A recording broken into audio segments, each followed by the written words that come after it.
Salut, c'est Trado. Voilà mon commentaire pour l'or, séance du lundi 16 janvier. C'est une très belle séance à laquelle nous venons d'assister aujourd'hui.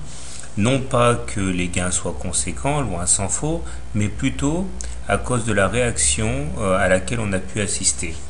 Comme on peut le voir sur la bougie du jour, la séance du jour se manifeste par une mèche basse très longue, ce qui montre que malgré une attaque rondement menée par les baissiers, eh bien une réaction forte a eu lieu et les haussiers ont repris progressivement la main au point que nous arrivons à terminer la séance sur un niveau équivalent au niveau d'ouverture. Donc c'était une très bonne situation pour l'or puisque nous nous retrouvons au-dessus de la M7 et au-dessus de la M20. Bien que celle-ci, la dernière, la M20, ait été décroissante, nous avons réussi à inverser la tendance et repasser au-dessus en clôture, ce qui est de très bon augure pour la suite. En plus, à la lumière de la séance du jour, on constate que la M7 redevient haussière, ce qui signifie qu'elle joue à présent comme un support à la baisse. Comment expliquer ceci?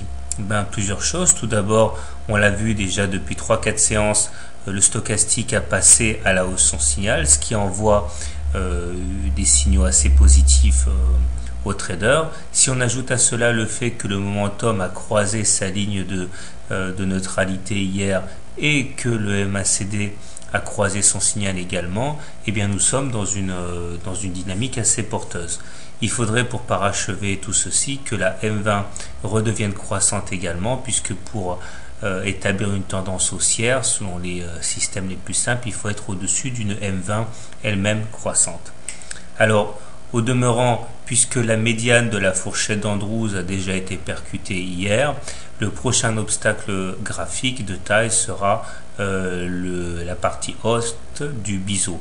Normalement, en théorie, ce biseau noir devrait être cassé à la hausse. On verra ça plus tard. Alors, comment trader l'or lundi?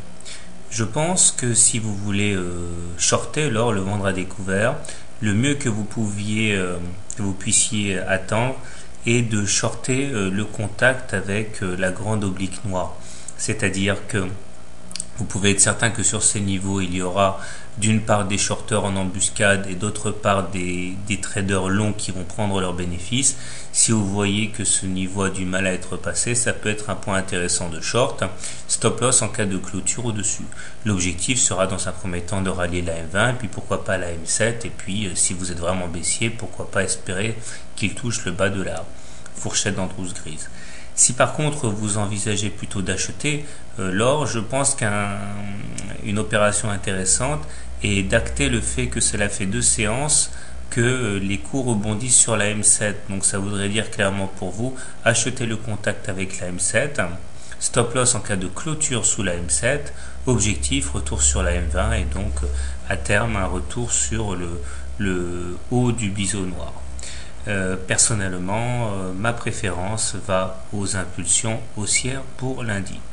Je vous souhaite une bonne soirée, de bons trades et à demain.